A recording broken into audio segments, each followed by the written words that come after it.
제가 가지고 있는 성경 신약 34페이지입니다.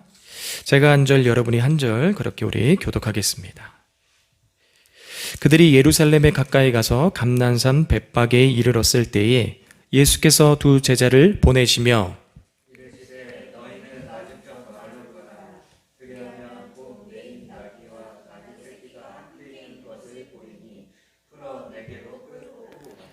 만일 누가 무슨 말을 하거든 주가 쓰시겠다 하라. 그리하면 즉시 보내리라 하시니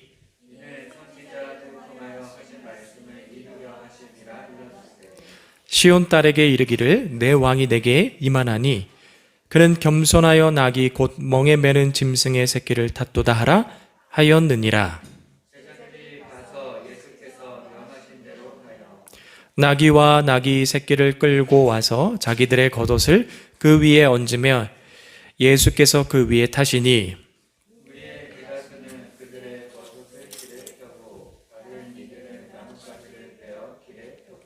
앞에서 가고 뒤에서 따르는 무리가 소리 높여 이르되 호산나 다윗의 자손이여 찬송하리로다.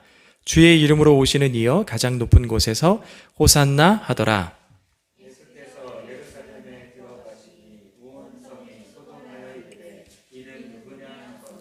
무리가 이르되 함께 읽겠습니다. 무리가 이르되 갈릴리 나사렛에서 나온 선지자 예수라 하니라. 아멘. 잠시 기도하겠습니다. 하나님, 이 시간 하나님의 말씀을 선포합니다. 고난주간 이 말씀을 마음에 신비에 새겨 묵상하고 묵상하며 나아가게 하시고 듣는 것으로 끝나는 것이 아니라 복음이 곧 나의 삶의 행동으로 나타날 수 있도록 주여 도와주시옵소서. 말씀은 전하는 자의 모습은 십자가 뒤에 감추시고 오직 하나님의 영광만 드러나는 시간 되게 하여 주실 것을 믿으며 예수님의 이름으로 기도합나이다. 아멘.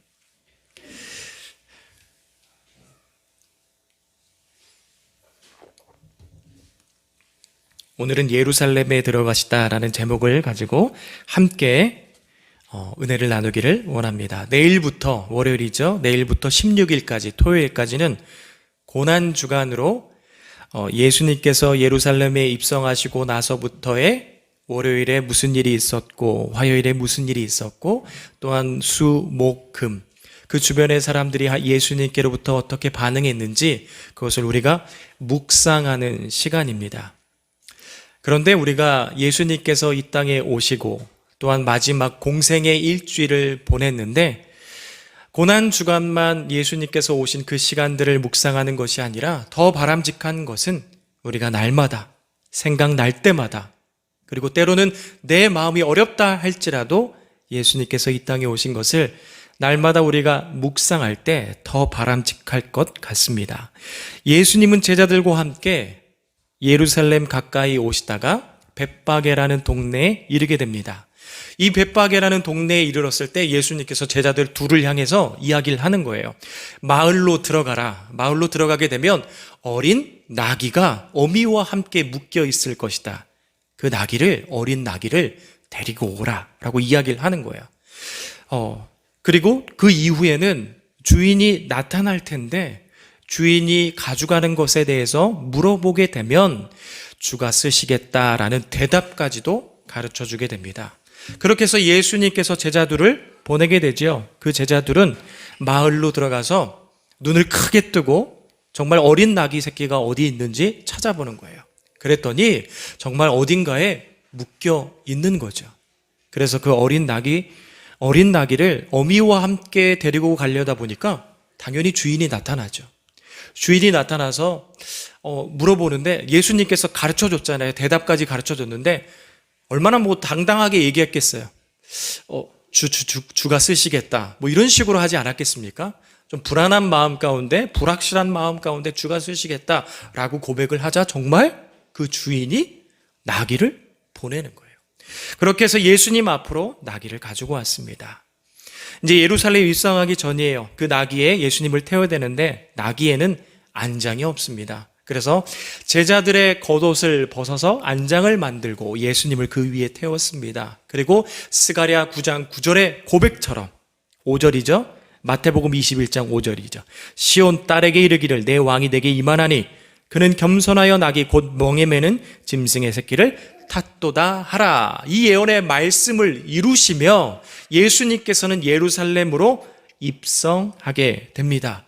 그러자 이제 예수님께서 들어갈 때는 이제 곧 있으면 6월절이 시작될 거예요. 그렇기 때문에 수많은 사람들이 절기를 지키기 위해서 예루살렘 가운데 있는데 한 500만의 사람이 있었다라고 그렇게 이야기를 해요. 정확히 몇 명인지는 모르겠지만 정말 수많은 사람들이 예수님 곁으로 몰려드는 거죠. 그러면서 제자들이 자신의 옷을 통하여 안장을 만든 것처럼 자신의 겉옷을 벗습니다. 그리고 예수님께서 가는 그 길에 깔아놓습니다. 어떤 사람들은 종려나무 가지를 꺾어다가 그 앞에 놓는 거예요. 그리고 앞 뒤에 있는 사람들이 갑자기 찬양하기 시작해요. 시편의 말씀을 가지고 와서 찬양하는데 다윗의 자손이여, 9절에 고백하지요.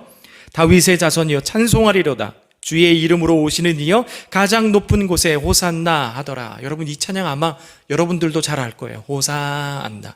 그런 것처럼 앞뒤에 있던 이스라엘 백성들이 메시아 예수님을 바라보면서 호산나 다윗의 자손이여 가장 높은 곳에 영광 그러면서 예수님을 찬양했습니다. 작은 소동이 예루살렘 성 안에 시작된 거예요. 그리고 11절에 고백하듯이 갈릴리 나사렛에서 나온 선지자 예수님에 대해서 사람들이 집중하기 시작합니다. 여러분 오늘 우리가 읽은 말씀은 1절부터 11절까지의 말씀인데 다 읽으면 더 좋겠지만 시간상 우리가 11절까지밖에 읽지 않았습니다. 오늘 우리가 이 읽은 말씀을 통해서 예수 그리스도의 마음을 우리가 알길 원합니다. 여러분 첫 번째로는요, 예수님은 자신의 길을 걸어가셨다라는 거예요. 예수님은 제자들과 함께 예루살렘에 거의 도착할 때쯤 벳바게라는 올리브 산 기슭에 있는 벳바게라는 마을에 도착을 합니다. 이 벳바게는 우리가 지도를 보면서 보면 참 좋을 텐데 예루살렘과 베다니 사이에 있는 동네 벳바게의 마을에 도착하게 됩니다. 그곳에서 제자 둘에게 아까도 우리가 이야기를 했던 것처럼 가서 어린 나귀를 데리고 와라. 제자들은 그 이야기를 듣고 나서 마을로 들어갔더니 정말 눈을 크게 뜨고 부릅뜨고 나귀를 찾기 시작하는 거예요.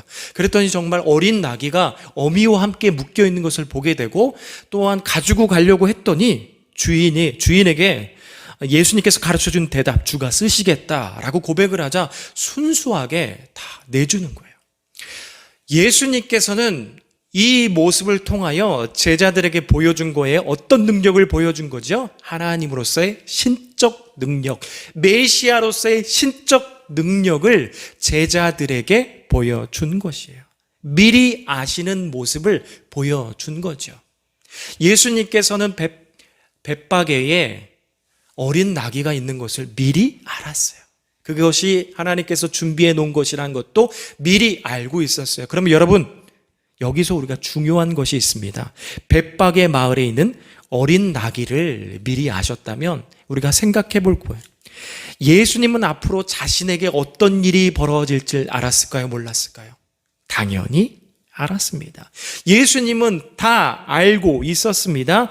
예루살렘에 입성하는 것은 하나님과 주를 믿는 성도들에게는 승리의 길입니다. 그러나 개인 자신에게는, 예수님 자신에게는요, 그 길이 고난의 길이라는 것을 미리 다 알고 있었어요. 앞으로 어떤 일이 벌어질지 예수님은 다 알고 있었습니다. 수많은 사람들이 종려나무 가지를 흔들고 자신의 겉옷을 벗으면서 예수님을 환대했어요. 그 입술을 통하여 찬양했어요. 근데 그 환대가 곧 배반으로 바뀔 것이라는 것을 알고 있었습니다. 제자들도 3년 반 동안이란 동고동락하고 하나님의 능력의 말씀을 선포하고 많은 기적들을 눈앞에 보여줬지만 배반할 것을 미리 알고 있었어요. 가룟 유다가 나를 은 30세겔 300세겔도 아니고 은 30세겔에 나를 팔 것이라는 것을 미리 알고 있었어요. 수제자 베드로가 나를 3번 부인할 것을 또한 예수님께서는 알고 있었습니다. 그리고 앞으로 대제사장 가야바와 안나스의 말도 안 되는 재판이 있을 것이라는 것도 알고 있었습니다. 그리고 빌라도의 비겁한 변명도 있을 것이라는 것을 알게 되었고, 십자가의 고통, 사람들의 침뱉음, 수치, 고난, 이 모든 것들을 다 알고 있었어요. 그런데 예수님께서는 자신의 길을 예루살렘을 향하여 가는 것입니다. 그렇다면 여러분, 예수님께서 그 길을 가는데 주저했을까요? 아니에요. 예수님은 조금도 주저하지 않았습니다. 예루살렘에 가까이 왔을 때 누가복음 19장에 보게 되면 예수님께서는 그 성을 바라보면서 눈물을 흘리셨어요. 눈물을 흘리실지언정 가는 길을 주저하지 않았습니다. 예수님께서는요, 그 길을요, 여러분 반드시 우리 마음 가운데 새겼으면 좋겠어요. 적극적으로 그 길을 가셨어요. 그 고난의 길, 승리의 길, 영광의 길을 적극적으로 가셨습니다. 여러분, 그것을 우리가 어떻게 할 수 있나요? 여러분, 예수님은요, 이 땅에 오신 것 자체가 수동적인 것이 아니라 능동적인 거예요. 작년 12월 달에 우리가 김경윤 목사님과 함께 마태복음 1장, 마가복음 1장, 누가복음 1장, 요한복음 1장을 봤어요. 근데 제가 제일 처음에 그때 큰 주제를 가지고 예수님이 이 땅에 오신 이유라는 큰 주제를 가지고 우리가 함께 말씀을 나눴는데 마태복음 1장을 제가 전하면서 예수님의 족보에 대해서 이야기를 했어요. 여러분, 예수님의 족보를 다시 한번 집에 가서 보시면 반복적으로 등장하는 단어가 있어요. 그 단어가 어떠냐면 낳고,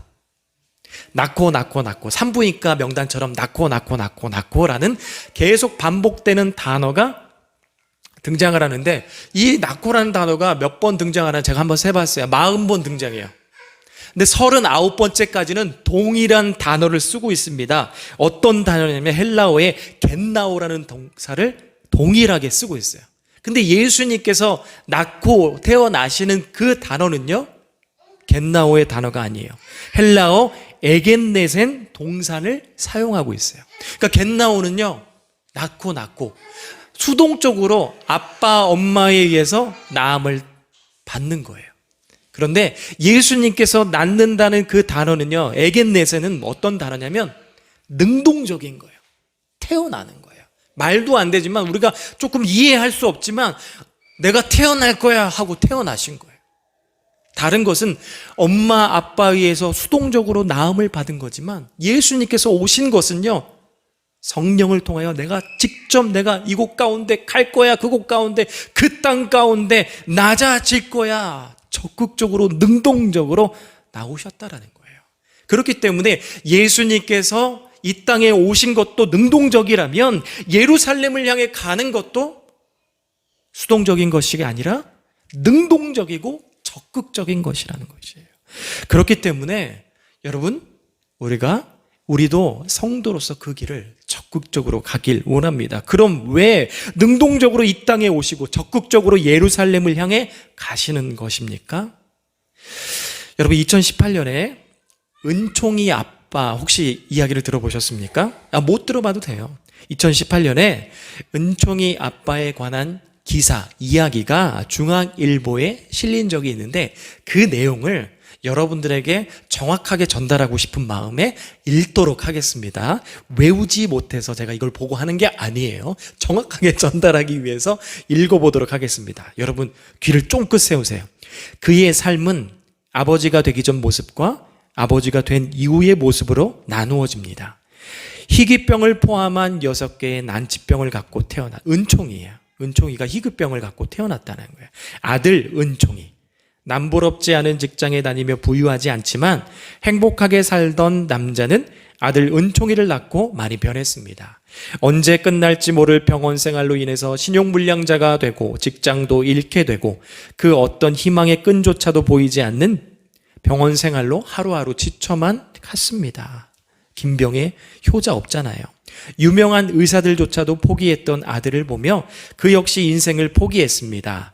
아내와 아들에게 남겨줄 것은 보험료뿐이라 생각하며 자살도 생각해보고 혼자 이민 갈 생각도 했습니다. 참 비겁한 아빠였습니다. 은총이는 뇌수술을 받게 되고 기적적으로 7살 때부터 걷기 시작했습니다.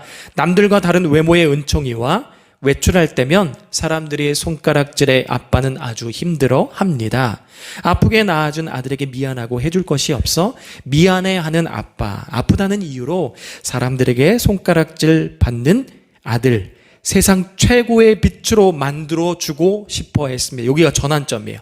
우연히 아빠가 유모차에 은총이를 태우고 달려보니 은총이가 너무 해맑게 좋아하는 것이에요. 아빠는 100kg이 넘었어요.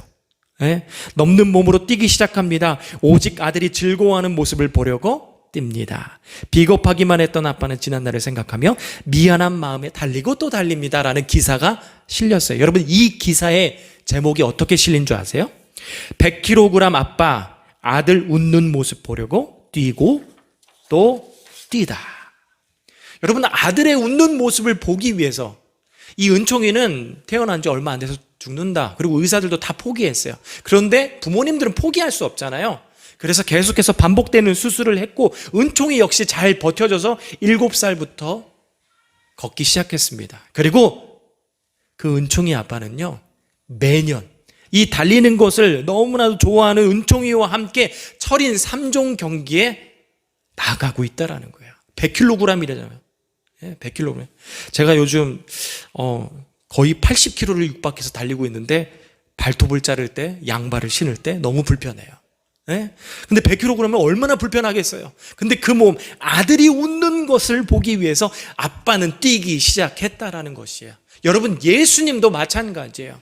예수님께서 왜 이 땅 가운데 능동적으로 오시고 예루살렘을 향해서 적극적으로 가느냐라고 했을 때 자신이 택한 백성, 자신의 백성의 얼굴에 웃는 모습을 보기 위해서, 의인된 자의 얼굴에 웃는 모습을 보기 위해서 이 땅 가운데 적극적으로 오셨다라는 거예요.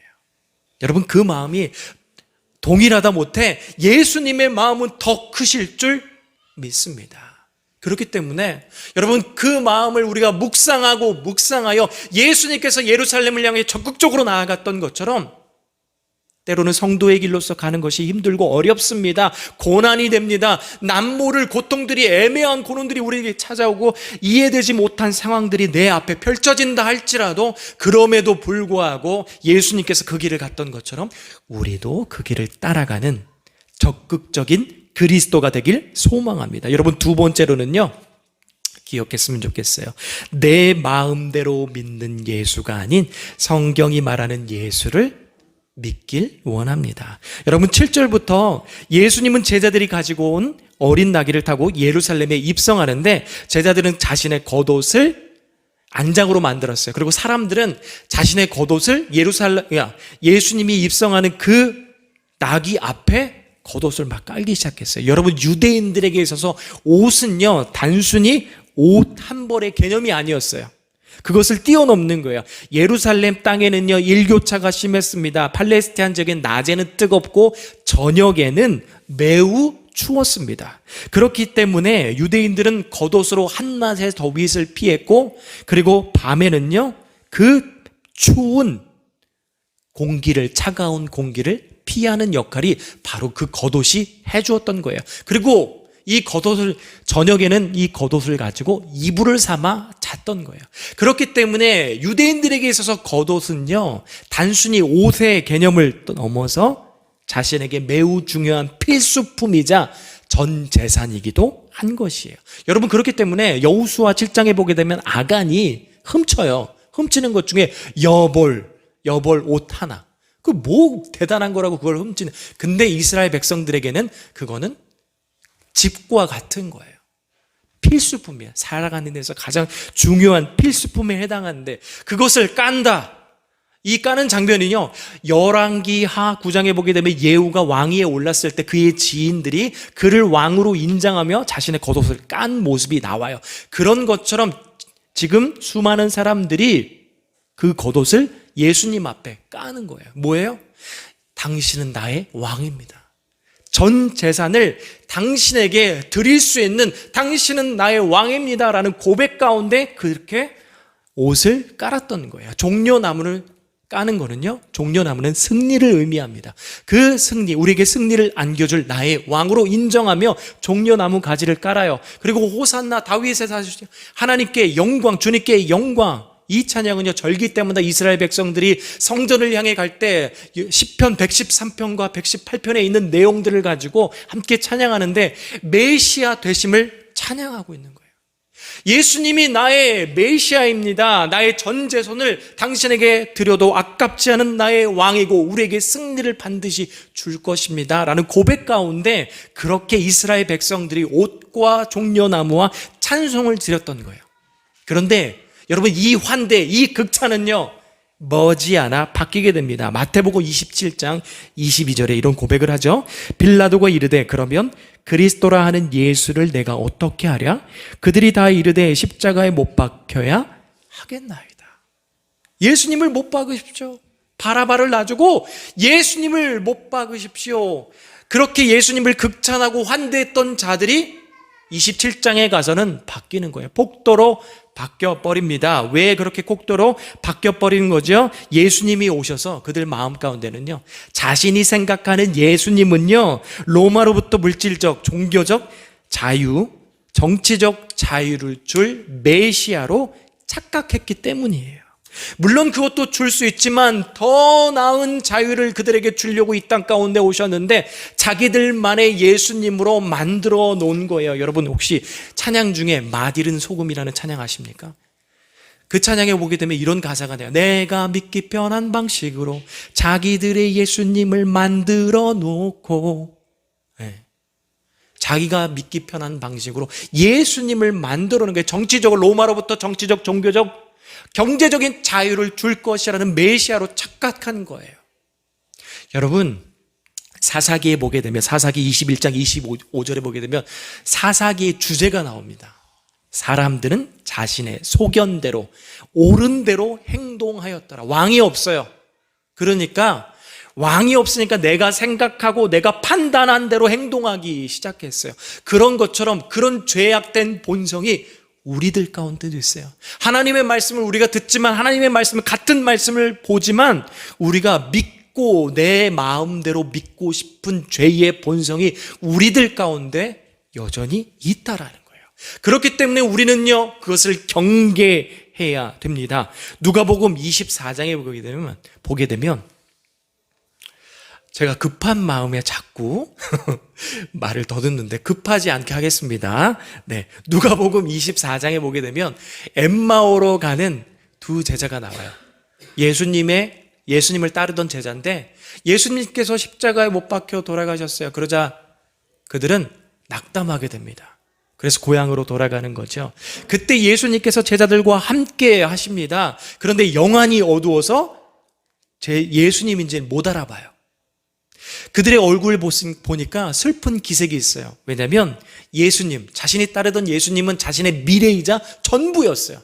그런 예수님이 죽었으니까 낙담할 수밖에 없고 얼굴에 슬픈 기색을 할 수밖에 없었어요. 그런데 그 제자들은요, 예수님께서 말씀하셨던 그 가르침을 들었어요. 그리고 예수님께서 하신 능력과 기적들을 봤어요. 예수님이 어떤 능력을 행했죠?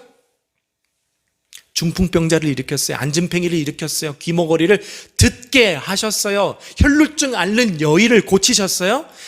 회당장 야이로의 딸을 고치셨어요. 그리고 마지막으로는요, 나사로를 살리셨어요. 그리고 자신도 3일 만에 부활할 것이라는 것을 제자들에게 말씀하였지만 제자들은 믿지 않고 낙담하여 자신의 고향으로 돌아가고 있는 거야. 그런 제자들에게 예수님께서 찾아가 주시고 다시 한번 구약의 말씀을 예수님께서 명확하게 가르쳐 주십니다. 그리고 그들과 함께 음식을 나눌 때 그제서야 내 마음이 예수님께서 말씀을 가르쳐 줄 때 내 마음이 뜨거웠다. 그리고 내 옆에 있었던 분이 바로 예수님이라는 것을 알게 됩니다. 말씀을 다시 한번 예수님께서 바르게 가르쳐 줬더니, 그 말씀을 소유했더니 이 엠마오로 가던 두 제자가 어떻게 합니까? 그 길을 멈추고 자신이 있어야 될 그곳으로 다시 돌아갔다라는 거예요. 여러분, 우리가 예수님을 믿되 내가 믿기 편한 방식으로 예수님을 믿는 것이 아니라 성경이 말하는 대로, 구약이 말하는 대로, 신약이 말하는 대로, 그리고 종교개혁자들이 뭐라고 외쳤냐면 토타 스크립투라, 전체 성경을 이야기했어요. 성경의 전체, 내가 믿고 싶고 내가 보고 싶고 내게 위로가 되는 그 말씀이 아니라 쓴 말씀이라 할지라도 전체 성경을 받아들였던 것처럼 그 말씀으로 예수 그리스도를 알길 원합니다. 그럴 때 내 마음에 때로는 내 앞에 문제가 놓이고 상처가 있다 할지라도 다시금 우리가 내가 있어야 될 그 자리로 돌아갈 줄 믿습니다.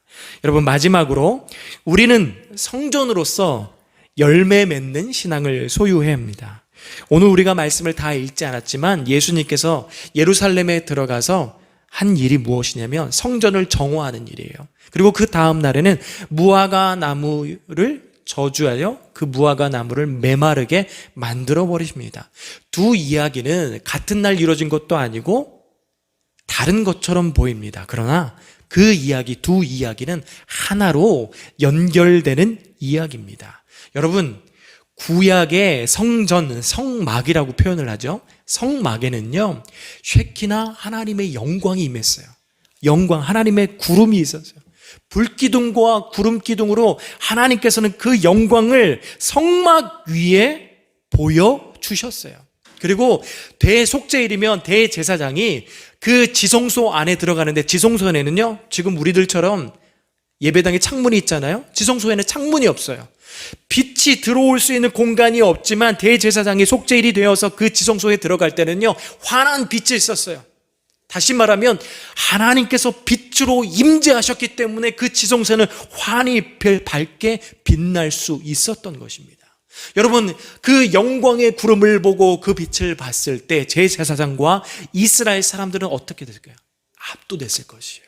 그것이 바로 성전의 역할이었던 거예요. 그러면 이거를 요즘 말로 현대식으로 표현하자면, 여러분들이 한 4시간, 5시간에 걸쳐서 한라산에 올라갔다고 칩시다. 한라산에 올라갔더니 아름다운 그 햇빛 아래 우리 눈에 딱 보이는 게 뭐가 보이냐면 백록담이 보이는 거예요. 얼마나 아름다울까요? 그리고 또 산 밑에 보니까 그 산 밑에 중턱에 딱 뭐가 걸려있냐면 구름이 걸려있는 거예요. 그 광경, 자연의 그 광경만 봐도 우리가 어떻게 해요? 그 스케일 앞에 압도되잖아요. 예, 아르헨티나 보면 이과수 폭포가 있어요. 그 폭포 소리를 우리가 직접 들었을 때 그 스케일 앞에 우리가 압도되잖아요. 그렇죠? 그런 것처럼 성전이라는 것은 하나님의 임재 때문에 압도되는 것이 바로 성전의 역할이었어요. 근데 그 성전이 지금 어떻게 바뀐 거예요? 어떻게 변화된 거예요? 거짓으로 난무하고 장사가 난무하고 불법이 난무하기 시작한 거예요. 그렇기 때문에 예수님께서는 그 성전을 정화하신 거예요. 비둘기 상자를 다 엎어버리면서 이 예수님의 이 성전을 강도의 구렬로 만들었구나. 이곳은 예수님 앞에 기도하는 곳이다. 예수님을 하나님을 바라보는 곳이다. 그러면서 그 비둘기 상자를 다 엎어버립니다. 그리고 그 다음날 무화과 잎이 무성한 것 때문에 예수님께서 시장하여 무화과 나무 앞에 갔어요. 근데 열매가 없는 거예요. 그리고 그 열매를 향하여 예수님께서 저주하십니다. 그랬더니 그 무화과 나무가 정말 메말라 버려요. 근데 여러분, 무화과 나무는요, 언제 나오게 되면 6월달하고 8월달, 12월달 열매를 제공한대요. 그러니까 예수님께서 지금 무화과 나무 앞에 갔을 때는 4월달인 거예요. 그러니까 아직은, 그렇다고 해서 열매가 없는 것은 아니지만 무르익지 않은, 다 익지 않은 그런 열매들이 있어야 되는데 잎만 무성하고 열매는 하나도 없는 거예요. 예수님이 정말 성격이 괴팍해가지고, 나 배고픈데 열매가 없어가지고 성격이 괴팍해가지고 그 무화과 나무를 저주하여 메마르게 만들었을까요? 아니에요. 무화과 나무를 보는데, 어제 성전도 보셨잖아요. 무화과 나무를 보는데 성전의 모습과 이스라엘의 영적인 상태가 똑같은 거예요.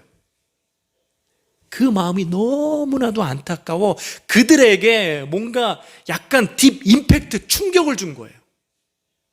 너희들의 모습이 무화과와 똑같구나. 잎은 무성한데 열매는 없구나. 경건의 모양은 있지만 경건의 능력은 없구나. 그 이야기와 일맥상통한 거예요. 그래서 예수님께서는 그 무화과 나무를 저주할 수밖에 없는 거예요. 여러분, 우리가 찬양하는 가운데 여러분 그런 찬양이 있습니다. 우리는 움직이는, 우리는 주의 움직이는 교회. 신약에서는요, 교회를요, 단순히 우리가 이곳에 모이는 이곳만을 교회로 말하고 있지 않습니다. 고린도전서에 보게 되면 여러분 한 사람 한 사람을 교회로 이야기를 하고 있어요. 이 고난주간 예수님께서 여러분들에게 찾아오시고 여러분의 삶을 들여다보는데 성전과도 같고 메말라 버리는, 아니 그 열매 없는 무화과 나무와 같을 때 예수님의 마음은 어떨까요? 정말 안타까워 하실 것입니다. 제가 이 이야기를 하는 것은 그런 안타까움을 우리가 나타내자 아니라는 거죠. 하나님께서 정말 진정 원하는 우리 안에 그 경건이 다시 한번 회복되길 원해요. 성전으로서의 그 거룩함이 다시 한번 회복되길 원합니다. 그리고 열매 있는 삶으로서 우리의 삶이 회복되길 원합니다. 그렇게 교회로서 이 고난주간 우리의 자신의 신앙을 묵상했을 때 그렇게 거듭나는 은혜가 있기를 간절히 축복합니다. 말씀을 마치도록 하겠습니다. 함께 이 시간 하나님의 말씀을 묵상하며 또한 결단하며 기도합니다.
화려하지 않아도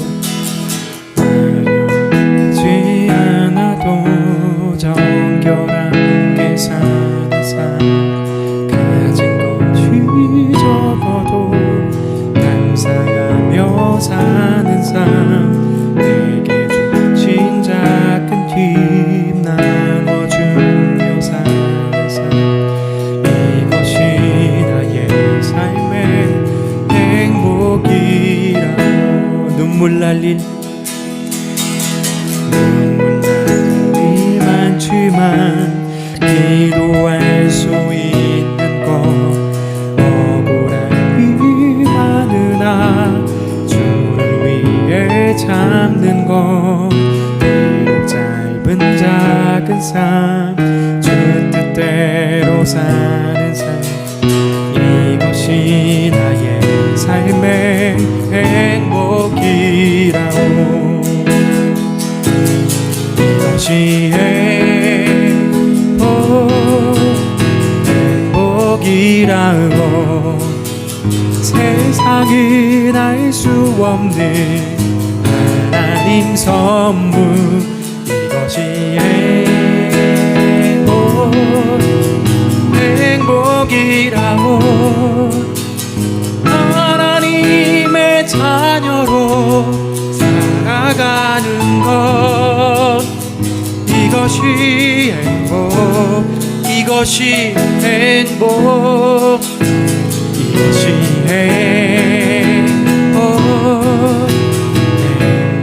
행복이라고. 세상이 날 수 없는 하나님 선물, 이것이 행복이라고. 하나님의 자녀로 살아가는 것, 이것이 행복.